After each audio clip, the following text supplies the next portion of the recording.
L'assessore comunale ai servizi sociali di Agrigento Marco Vullo comunica ai cittadini che è attivo l'avviso pubblico attraverso il distretto sociosanitario di Uno per il servizio di educativa domiciliare in favore dei minori e delle rispettive famiglie in situazioni di disagio sociale a rischio emarginazione.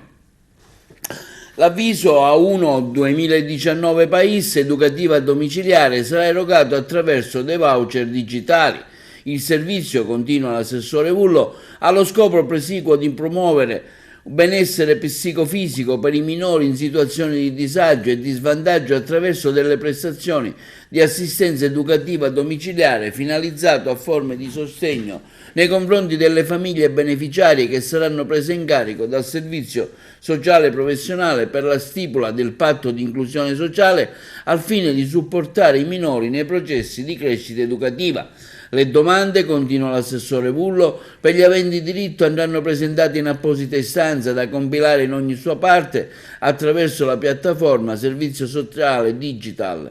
nell'home page del sito istituzionale, sezione avvisi. Le domande in digitale potranno essere presentate entro le ore 24 del 7 settembre. Si porta a termine, conclude l'assessore Vullo, con un altro servizio importante di inclusione sociale e di sostegno alle famiglie per quanto concerne i processi educativi dei minori che necessitano un ausilio concreto per le oggettive difficoltà che devono affrontare nel difficile percorso di crescita dei loro figli.